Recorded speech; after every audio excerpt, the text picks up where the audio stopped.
2026-27 പുതുക്കിയ ബഡ്ജറ്റ് നൽകുന്ന ഗ്യാരണ്ടി ഇതാണ്: വികസന മുരടിപ്പ്. നീണ്ട ഒരു വിഷ് ലിസ്റ്റ് ഉണ്ട് ഭാവിയിൽ ചെയ്യാൻ പോകുന്ന കാര്യങ്ങൾ. പക്ഷെ അതൊന്നും ചെയ്യാനുള്ള പണം ഈ ബഡ്ജറ്റിലില്ല. ബഡ്ജറ്റിലെ മൊത്തം ചെലവ് നേരത്തെ KN ബാലഗോപാല് അവതരിപ്പിച്ചത് അതില് 2.18 ലക്ഷം കോടി രൂപയാണ് മൊത്തം ചെലവ്. പുതുക്കിയ ബഡ്ജറ്റിൽ 2.05 ലക്ഷം കോടിയായി കുറഞ്ഞു. ഏതാണ്ട് ഒരു 13,000 കോടി രൂപ കുറഞ്ഞു. പുതിയ ബഡ്ജറ്റ് പ്രഖ്യാപനങ്ങൾ വളരെ നീണ്ടതാ. പക്ഷെ അധിക ചെലവായിട്ട് ബഡ്ജറ്റ് പ്രസംഗത്തിന്റെ അവസാനം പറയുന്നത് 1080 കോടി രൂപയാണ്. 100 കോടിയേക്കാൾ കൂടുതൽ ചെലവാക്കുന്ന പുതിയ പ്രൊജക്റ്റിൽ എടുത്താൽ അതിന്റെ തുക 1600 കോടി രൂപ വരും. അപ്പോ ഈ വമ്പൻ പ്രഖ്യാപനങ്ങൾക്കൊന്നും വേണ്ടത്ര പണമില്ല. ടോക്കൺ പ്രൊവിഷനാണ് കേട്ടോ ഈ ടോക്കണൈസേഷൻ. അവസാനം 60-70 പദ്ധതികൾ പ്രഖ്യാപിച്ചിട്ടുണ്ട്. എല്ലാത്തിനും 1 കോടി രൂപ, 50 ലക്ഷം രൂപ വെച്ചിട്ടുള്ളത്. അതിൽ ഏറ്റവും വിചിത്രമായത് എന്താണെന്നറിയോ? 25 ലക്ഷം രൂപയുടെ ഇൻഷുറൻസിന്, ഉമ്മൻചാണ്ടി ഇൻഷുറൻസ് പദ്ധതിക്ക് വകയിരുത്തിയിരിക്കുന്ന 10 കോടി രൂപയാണ്.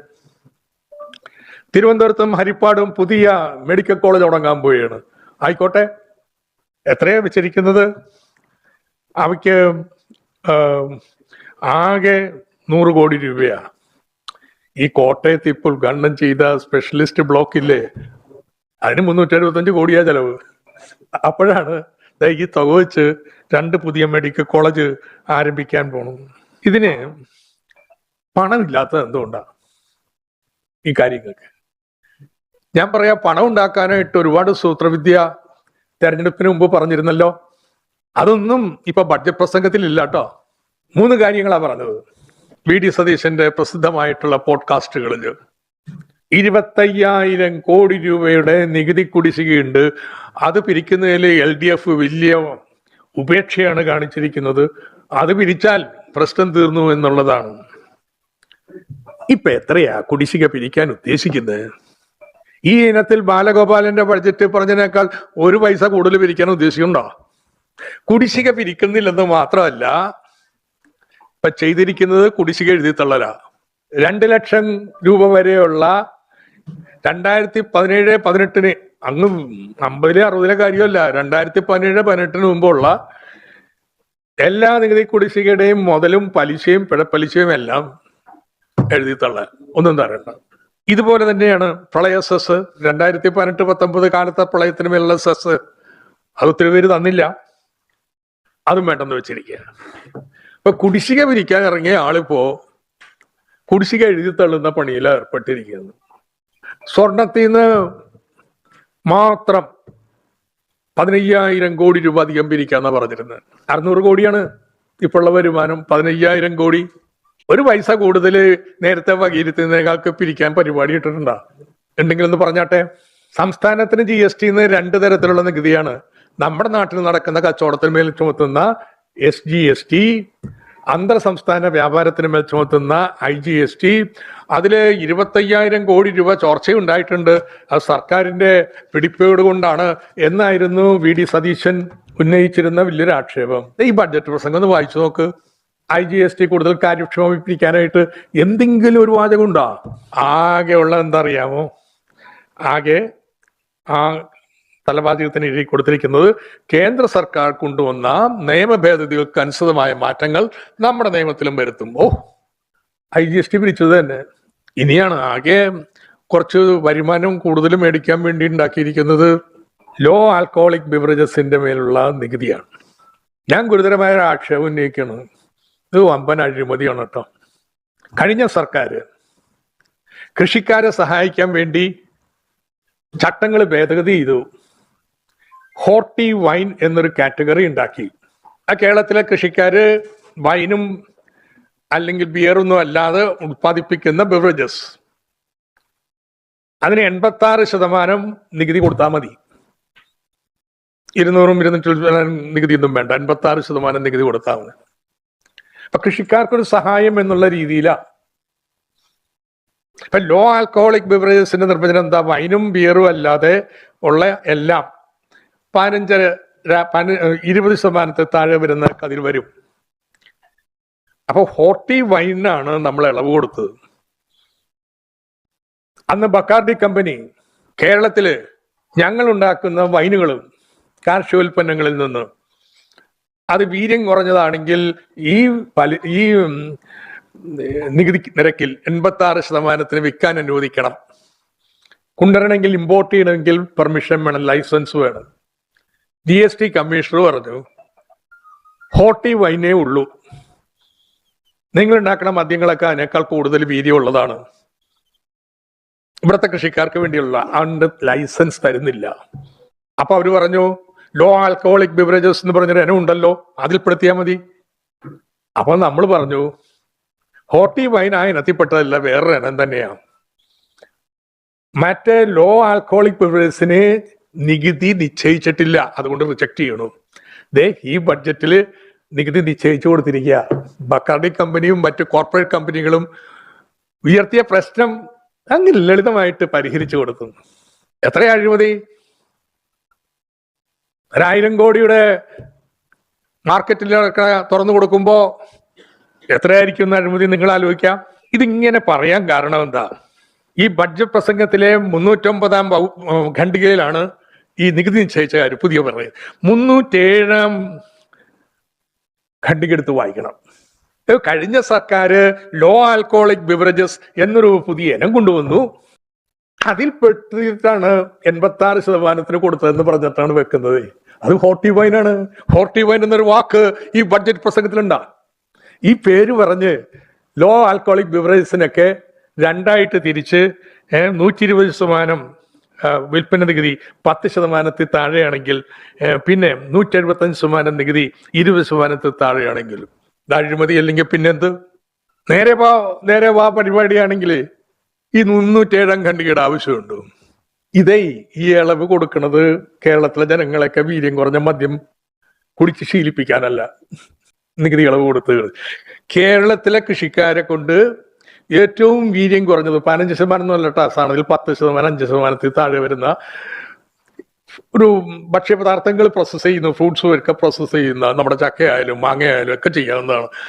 അങ്ങനെയുള്ള ഹോർട്ടി വൈൻസ് ഉണ്ടാക്കാൻ വേണ്ടി ഉണ്ടാക്കിയൊരു ചട്ട ഭേദഗതി കേരളത്തിലെ വീര്യം കുറഞ്ഞ മദ്യം, കോർപ്പറേറ്റ് മദ്യം ഒഴുക്കാനുള്ള ഉപായമായിട്ട് ഈ ബഡ്ജറ്റ് മാറ്റിയിരിക്കുകയാണ്. ഒരു വലിയ നുണ നറേറ്റീവ് കേരളത്തിൽ പടർത്തിയത് ഇന്നത്തെ ബഡ്ജറ്റിലും പറഞ്ഞിട്ടാണ്. ബഡ്ജറ്റ് പ്രസംഗത്തിന് ശേഷമുള്ള പത്രസമ്മേളനത്തിന് മുഖ്യമന്ത്രി പറഞ്ഞു എന്താ? LDF സർക്കാർ പട്ടികജാതി പട്ടികവർഗ വികസന ഫണ്ട് വെട്ടിക്കുറച്ചു. ശരി, എങ്ങനെ? KN ബാലഗോപാലിന്റെ ബഡ്ജറ്റിൽ പട്ടികജാതി ഉപപദ്ധതിക്ക് 9.81%, 3507 കോടി രൂപ. പട്ടികവർഗ ഉപപദ്ധതിക്ക് 2.83%, 1012 കോടി രൂപ. നിങ്ങൾ ഇന്നത്തെ ബഡ്ജറ്റ് പ്രസംഗം കൊടുത്തു, അത് തന്നെ ആവർത്തിച്ചിരിക്കല്ലേ? ശതമാനക്കണക്ക്, തുക പറഞ്ഞിട്ടില്ല, ശതമാനക്കണക്ക്. എന്തിന്റെ ശതമാനം? പ്ലാൻ അടങ്കലിന്റെ ശതമാനം. പ്ലാൻ അടങ്കലോ അത് വെട്ടിക്കുറച്ചു. എത്ര കുറച്ചത്? 5000 എന്നൊരു സ്ഥലത്ത് പറയുന്നുണ്ട്, തുടക്കത്തിൽ പറയുന്ന 20,000 കോടി കുറഞ്ഞു, അതിന് ആനുപാതികമായിട്ട് പ്ലാനും കുറക്കുന്ന. പ്ലാൻ അത്രയും കുറയുമ്പോ അതിന്റെ ശതമാനമായിട്ടല്ലേ പട്ടികജാതി പട്ടികവർഗ ഫണ്ട് വരുന്നത്, അതും കുറയും. ആ കുറവ് അധിക വകയിരുത്തലായിട്ട് പ്രഖ്യാപിച്ച് ഫണ്ടെല്ലാം വെട്ടിക്കുറച്ചിരിക്കുകയാണെന്ന് ആഖ്യാനം കൊണ്ടുവരികയാണ്. നിങ്ങൾക്ക് ഞാൻ വിതരണം ചെയ്യുന്ന കുറിപ്പില് ഓരോ വർഷത്തെയും പട്ടികജാതി പട്ടികവർഗ ഉപപദ്ധതികളുടെ ആടെങ്കിലും ചെലവാക്കിയ തുകയുടെയും കണക്കുണ്ട്. മറിച്ചുള്ളതെല്ലാം കള്ളക്കണക്കാണ്. കള്ളം എന്ന് പറഞ്ഞത് എന്താ? പ്ലാൻ എക്സ്പെൻഡിച്ചർ എല്ലാം കഴിയുമ്പോൾ കിഫ്ബി കൊടുത്ത പണം പ്ലാനിൽ ബുക്ക് ചെയ്യും, അടങ്കൽ കൂടും. അതിനെക്കുറിച്ച് നിശ്ചിതമായ വിമർശനമൊക്കെ വെച്ചിട്ടുണ്ട്. ആയിക്കോട്ടെ, വിമർശിക്കാം ആ രീതിയെക്കുറിച്ച്. വിൻഡോ ഡ്രസ്സിംഗ് ആണ്. ശരി, ഇങ്ങനെ പദ്ധതി പൂർത്തീകരിച്ചു കഴിഞ്ഞ് പദ്ധതിയിൽ പെടുത്താൻ പറ്റുന്ന വല്ല ചെലവുണ്ടെങ്കിൽ അതുകൂടി ചേർക്കുന്ന ഫലമായിട്ട് പദ്ധതി ചെലവൊക്കെ ചില വർഷം അടങ്കലിന്റെ 140%, 112% ഒക്കെ വരും. അതിന്റെ ശതമാനമായി കണക്കാക്കിയിട്ടാണ് വെട്ടിക്കുറച്ചിരിക്കുന്നു എന്ന് പറയുന്നു. കണക്ക് നിങ്ങൾ നോക്കിക്കോ. ഇന്ന് പറയുന്നത് കേട്ട് SCP TSPയിൽ വീട് കൊടുത്തില്ല, 1.5 ലക്ഷമാണ് കേട്ടാ ലൈഫ് വീട് പട്ടികജാതി പട്ടികവർഗ വിഭാഗങ്ങൾക്ക് നൽകിയിട്ടുള്ളൂ. 1.5 ലക്ഷം. അവരുണ്ടെങ്കിൽ അത് കഴിഞ്ഞിട്ടേ മറ്റ് ജനറൽ വിഭാഗത്തിന് വെക്കാൻ പറ്റൂ എന്നുള്ള രീതിയിലൊരു നിബന്ധന പോലും ഉണ്ടായിരുന്നു. അപ്പൊ ഇത്തരത്തിൽ എന്തിനാ വെച്ചാൽ ഇതൊരു കഥ പറച്ചിലാണ്. ഇടതുപക്ഷത്തിന്റെ സ്വാധീനം പട്ടിക വിഭാഗങ്ങളിലുള്ളത് കുറയ്ക്കുന്നതിന് വേണ്ടിയിട്ടുള്ള ഒരു ദുഷ്പ്രചരണം മാത്രമാണ്. തൊഴിലുറപ്പ് അപകടത്തിലാണ്. KN ബാലഗോപാല് ബഡ്ജറ്റ് അവതരിപ്പിച്ചപ്പോ നമുക്ക് എത്രയാണ് തരാൻ പോണത് തൊഴിലുറപ്പിൽ എന്നറിയത്തില്ല. പിന്നീടാണ് എന്റെ പ്രഖ്യാപനം വന്നത്. ഇപ്പൊ നമുക്കറിയാം കേന്ദ്രം തരുന്നത് 3500 കോടിയിൽ പരം രൂപ. അതിന്റെ 40% വരുമ്പോൾ 2222 കോടി വേണം. വകയിരുത്തിയിരിക്കുന്ന 1422 കോടിയാണ്. തൊഴിലുറപ്പ് പദ്ധതി അവതാളത്തിൽ തന്നെയാണ്. പലതിനും ഇങ്ങനെ തന്നെയാണ് കേട്ടോ. 800 കോടിയെങ്കിലും വേണ്ടേ സ്ത്രീകളുടെ യാത്രക്ക് പാതി, അല്ലെങ്കിൽ 700, 600 കോടിയാ. ഇതിന്റെ ഫലം എന്താ? എന്തെങ്കിലും കൊടുത്താൽ പോരട്ടാ. വണ്ടി ഉണ്ടെങ്കിൽ ഡീസൽ അടിക്കണം, അതിപ്പോ തന്നെ ലിമിറ്റില്ല. അതിനുള്ള ആവശ്യമായ പണം വകയിരുത്തിയിട്ടില്ലെങ്കിൽ കർണാടകയും തെലങ്കാനയും പോലെയല്ല, KSRTC കട്ടപ്പുറത്താവും. പക്ഷെ ഏറ്റവും നിരാശകരമായിട്ടുള്ളത് കിഫ്ബി സംബന്ധിച്ച് സൃഷ്ടിച്ചിട്ടുള്ള അനിശ്ചിതാവസ്ഥ. കിഫ്ബി നടപ്പാക്കിക്കൊണ്ടിരിക്കുന്ന ഇപ്പോ 42,000 കോടി രൂപയുടെ പ്രൊജക്ടുകളുണ്ട്. അവയുടെ ഭാവിയെക്കുറിച്ച് വലിയ ആശങ്ക സൃഷ്ടിച്ചിരിക്കുകയാണ്. ഒരു വ്യക്തമായ സമീപനം ഈ ബഡ്ജറ്റ് പ്രസംഗത്തിൽ ഉണ്ടാവുമെന്ന് കരുതി ഇല്ല. എന്തൊക്കെ വിമർശനങ്ങളാണ് പറഞ്ഞിരിക്കുന്നത്. പൊളിച്ചെഴുതുന്നവർ എന്ത് വേണമെങ്കിൽ ചെയ്യും, പൊളിക്കണമെങ്കിൽ പൊളിക്ക്. നിയമം ഉണ്ടട്ടാ, നിയമസഭ പാസ്സാക്കിയത്, അത് ഭേദഗതി ചെയ്യണം. അല്ലെങ്കിൽ നിയമം അങ്ങനെ ഇരിക്കും, ഞങ്ങൾ പൊളിക്കാൻ പോണെന്ന് പറഞ്ഞാൽ നടക്കണ കാര്യമല്ല. എന്താ മുഖ്യമന്ത്രി ചെയ്തുകൊണ്ടിരിക്കണേ? 1 ലക്ഷം കോടി രൂപയുടെ നിർമ്മാണ പ്രവൃത്തികൾക്ക് മുൻകൈ എടുക്കുന്ന ഒരു ധനകാര്യ സ്ഥാപനത്തിന്റെ വിശ്വാസ്യത കുറയ്ക്കണമെന്ന് പൊളിക്കണതാ. ഒരു ധനകാര്യ സ്ഥാപനത്തെ സംബന്ധിച്ചിടത്തോളം ഏറ്റവും വലിയ ഘടകം എന്താണ്? ക്രെഡിബിലിറ്റി. മാർക്കറ്റ് വിശ്വസിക്കണ്ടേ? കിഫ്ബിയുടെ ഈ സർക്കാർ വന്ന ശേഷമാണ് അതിന്റെ എക്സിക്യൂട്ടീവ് കമ്മിറ്റി വാർഷിക ഫയലിങ്ങിന് റിട്ടേൺസിനുള്ള അംഗീകരിക്കേണ്ടത്. ഞാൻ കേട്ടത് അത് മാറ്റിവെക്കാനായിട്ടായിരുന്നു ആദ്യാലോചന. ഒരു കമ്പനി റിട്ടേൺ സമർപ്പിച്ചില്ല, പിന്നെ കമ്പനി ബാക്കി ഉണ്ടാവുമെന്ന്. സെബിയുടെ നടപടി ഉണ്ടാവില്ലെന്ന്. സെബിയുടെ നടപടി നേടുന്ന ഒരു സ്ഥാപനത്തിന് പിന്നെ വായ്പ എവിടെ നിന്നെങ്കിലും കിട്ടുമോ? എന്തോ സൽബുദ്ധി തോന്നി, പിറ്റേന്ന് വീണ്ടും യോഗം ചേർന്ന് അംഗീകരിച്ചു. ആരൊക്കെ പറഞ്ഞു കൊടുക്കുന്നു. ഇപ്പൊ ഇത് ആലോചിച്ചുകൊണ്ടിരിക്കുക. ഉറപ്പിച്ചോളൂ കേട്ടോ, ഇപ്പൊ ഇനി കിഫ്ബി വായ്പ എടുക്കാൻ പോവുകയാണെങ്കിൽ 1% കൂടുതൽ കൊടുക്കേണ്ടി വരും. കേരള സർക്കാരിന് കിഫ്ബിയുടെ പലിശയൊക്കെ താഴ്ന്ന പലിശയ്ക്ക് കിട്ടുമെന്നൊക്കെ പറയുന്നതിൽ അർത്ഥമുണ്ടോന്ന്? അത് SLR ബോണ്ടാണെന്ന്, സർക്കാർ വാങ്ങുന്ന ബോണ്ടാണ്. ഇത് മാർക്കറ്റില് ഒരു ഫിനാൻഷ്യൽ സ്ഥാപനം വാങ്ങണ ബോണ്ടാണ്. ഈ 2 പലിശ എങ്ങനെയാ താരതമ്യപ്പെടുത്തണേ? ഇപ്പോ പറയണത് കിഫ്ബി വായ്പയൊന്നും എടുക്കണ്ട, പലിശ കുറഞ്ഞത് സർക്കാരിന് എടുക്കാൻ പറ്റുന്നതുകൊണ്ട് സർക്കാർ ബില്ല് വരുമ്പോൾ പണം തന്നേക്കാം. എത്രയും വരാൻ പോണ ബില്ല്? ഇപ്പൊ 47,000 കോടി രൂപയുടെ നിർമ്മാണ പ്രവൃത്തി നടക്കുകയാണ്. പലതുമൊക്കെ തുടങ്ങി 2-3 വർഷത്തെ എത്തിയിട്ടുള്ള പ്രൊജക്ടുകളാ. ഒരു 15,000 കോടി ഈ വർഷം ബില്ല് വരുമെന്ന് പ്രതീക്ഷിക്കാം. ഏത് ബഡ്ജറ്റിൽ നിർത്തിട്ടാണ് ഈ പണം കൊടുക്കാൻ പോണേ? ഇത് തമാശയാക്കി കളഞ്ഞിട്ടിരിക്കുക. അത് ഈ ഫിനാൻസ് ഡിപ്പാർട്ട്മെന്റ് പണ്ടേ പറഞ്ഞുകൊണ്ടിരിക്കുന്ന വിഡ്ഢിത്തോണട്ടാ. ഞാൻ മന്ത്രിയായത് ഇപ്പോഴും ഇങ്ങനെ പറയുന്നത്, എന്തിനാ ഇതുവഴി നമ്മൾക്ക് ബഡ്ജറ്റിൽ നിന്ന് കൊടുത്താൽ പോരെ? പ്രശ്നം ബഡ്ജറ്റിൽ നിന്ന് കൊടുക്കുന്നത് ഉപയോഗിച്ച് നിങ്ങൾ ലിവറേജ് ചെയ്യാണ് അതിന്റെ 4-3 മടങ്ങ് വരുന്ന തുക. ഈ കണക്കപ്പിള്ളമാർക്കേ വരവും ചെലവ് ഒപ്പിച്ച് കിടക്കുന്നവർക്ക് ഇതറിഞ്ഞൂടാ. പക്ഷേ ഈ സൃഷ്ടിച്ചിരിക്കുന്ന അനിശ്ചിതാവസ്ഥയുടെ ഒക്കെ ഫലം എന്താണെന്നറിയാം? കിഫ്ബിയുടെ പണിയാണെങ്കിൽ പണി പൂർത്തീകരിച്ച് സർട്ടിഫിക്കേഷൻ കിട്ടിയ പണം പിറ്റേന്ന് ചെല്ലും കിട്ടും ഓൺലൈനായിട്ട്. ബഡ്ജറ്റിൽ നിന്നാണ് ഇനി ട്രഷറി വഴിയാണ് കൊടുക്കുന്നതെന്ന് വന്നോടുകൂടി പണം കിട്ടുമോ ഇല്ലയോ, താമസം വരുമോ ഇല്ലയോ, PWD ബില്ലുകളൊക്കെ എത്ര മാസം നീളുന്നു പോണു? പണി നിർത്തി വെച്ചിരിക്കുകയാണ് കോൺട്രാക്ടർമാര്. ഇപ്പോൾ തന്നെ ഈ കിഫ്ബി പ്രൊജക്ടുകളില്ല, നിങ്ങൾ പോയി ഒന്ന് ഇൻവെസ്റ്റിഗേറ്റ് ചെയ്യും. ഇതൊക്കെ ഒന്ന് അറിഞ്ഞിട്ട് മതി എന്താ ചെയ്യാൻ പോണെന്ന്. എന്നിട്ടാവാ നിർമ്മാണം. അവർ കടമെടുത്തിട്ട് പണിയുന്നതല്ലേ. UDF MLA-മാരിൽ മഹാഭൂരിപക്ഷവും പുതിയ ആൾക്കാരാ. നിങ്ങളുടെയൊക്കെ മണ്ഡലത്തിൽ വലിയ പ്രൊജക്ടുകൾ ഉണ്ടട്ടാ. അതൊക്കെ സ്തംഭിച്ചു പോയിട്ടുണ്ടെങ്കിൽ നാട്ടുകാർ ചോദിക്കുവേ, കിഫ്ബിയെ എന്ത് വേണമെങ്കിൽ ചെയ്യേ, അതിനൊന്നും ഇപ്പൊ നിങ്ങൾ ഭരിക്കുന്നു, നിങ്ങൾക്ക് ചെയ്യാം. പക്ഷേ തുടങ്ങി വെച്ച ഒരു പ്രൊജക്റ്റും നിർത്താൻ അനുവദിക്കത്തില്ല കേട്ടോ. ഇന്നിപ്പോ ഈ പുതുക്കിയ ബഡ്ജറ്റില് സ്ത്രീ സുരക്ഷാ സഹായത്തിന് പണമില്ല.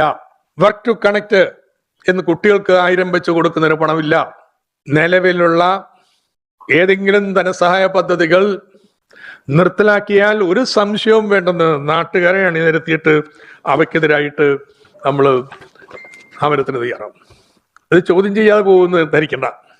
അങ്ങനെ കിഫ്ബിയൊക്കെ തകർത്ത് കഴിഞ്ഞിട്ട് പിന്നെ എന്താ ലക്ഷ്യം? പശ്ചാത്തല സൗകര്യത്തിൽ പോലും സ്വകാര്യ മേഖലയെ കുത്തകളെ കൊണ്ടുവരിക എന്നുള്ളതാണ്. ഇതിൽ ഏറ്റവും നല്ല ഉദാഹരണം റെയർ എർത്ത് കോറിഡോറാണ്. KMML കേന്ദ്രീകരിച്ച് നിലവിലുള്ള വിഴിഞ്ഞം പോർട്ടുമായി ബന്ധിപ്പിച്ചുകൊണ്ട് KMML ഇന്നത്തെ ആ പൊതുമേഖലയാണ് മൊത്തം റെയർ എർത്തും ഖനനം ചെയ്യുന്നത്. അങ്ങനെ ഒരു കോറിഡോറിനെ കുറിച്ച് നമ്മൾ ചിന്തിക്കുമ്പോൾ മോറിയുടെ റെയർ എർത്ത് കോറിഡോർസ് ഉണ്ട്, അദാനിയും അതുപോലുള്ള വലിയ കുത്തകൾക്ക് എഴുതി കൊടുത്തിട്ടുള്ള കോറിഡോർ, അതിലേക്ക് നീങ്ങാനുള്ള തുടക്കോ സമുദ്ര വിഷൻ എങ്ങനെ നടപ്പാക്കാൻ പോണേ? അതിനെവിടെ നിന്നായി പശ്ചാത്തല സൗകര്യങ്ങൾ പണം? ഇതിലൊക്കെ ഓരോന്നിലും നമുക്ക് ചുവടുമാറ്റം കാണാം. ഇപ്പോ ഹെൽത്ത് സിറ്റി, ആരെ ഹെൽത്ത് സിറ്റി വരുന്നത്? ആരോഗ്യ മേഖലയിലെ കുത്തക കമ്പനികൾ അവർ വെച്ചുകൊണ്ട് ഹെൽത്ത് സിറ്റി. അപ്പോൾ എങ്ങോട്ടാ നെഹ്റുവിൻ സോഷ്യലിസ്റ്റുകൾ കേരളത്തെ കൊണ്ടുപോണത്? പ്ലാനിംഗ് ബോർഡിനെ തന്നെ വേണ്ടെന്ന് വെക്കാനാണ്. നെഹ്റുവിന്റെ ആശയമായിരുന്നില്ലേ പ്ലാനിംഗ് ബോർഡ്? ഇന്നിപ്പോ കേരളത്തിൽ മാത്രം ഉള്ളത്. മോഡി അത് ഇല്ലാതാക്കി. നെഹ്റുവിന്റെ ചതുർത്ഥിയാണ്. നെഹ്റു തുടങ്ങി വെച്ചൊന്നും വേണ്ട, അതിന്റെ പേര് മാറ്റി നീതി ആയോഗ് ആക്കി. ഇപ്പൊ അതേ മാതൃകയിൽ തിങ്ക് ടാങ്ക് ആക്കാൻ പോയ മോഡി പറഞ്ഞ അതേ വാക്കുകളും പ്രയോഗം ഉണ്ടോ? Think tank. അല്ലാതെ നമ്മുടെ നാട്ടില് കൃത്യമായിട്ട് മുൻഗണനകളുടെ അടിസ്ഥാനത്തിൽ എന്ത് വേണമെന്ന് തീരുമാനിക്കുന്ന ഒരു ആസൂത്രണ സമിതിയല്ല. അങ്ങോട്ടാണ് ഈ നെഹ്റുവിൻ സോഷ്യലിസ്റ്റുകൾ കേരളത്തെ കൊണ്ടുപോയിക്കൊണ്ടിരിക്കുന്നത്. അതുകൊണ്ട് ഈ ബഡ്ജറ്റ് ഒരു സംശയവും വേണ്ട, കേരളത്തില് കഴിഞ്ഞ ഒരു 10 വർഷക്കാലത്തിനിടയിൽ ഉണ്ടായ അഭൂതപൂർവമായ വികസന മുന്നേറ്റം. ഇലക്ഷൻ തോറ്റ് കാണും, അതിന്റെ കാരണങ്ങളുണ്ട്. അത് വികസന നേട്ടങ്ങളിൽ എന്തെങ്കിലും കുറവുണ്ടായതുകൊണ്ടല്ല കേട്ടോ. ഈ നേട്ടങ്ങളെ കൂടി ഇല്ലായ്മ ചെയ്യുന്ന ഒരു ബഡ്ജറ്റാണ് അവതരിപ്പിച്ചത്.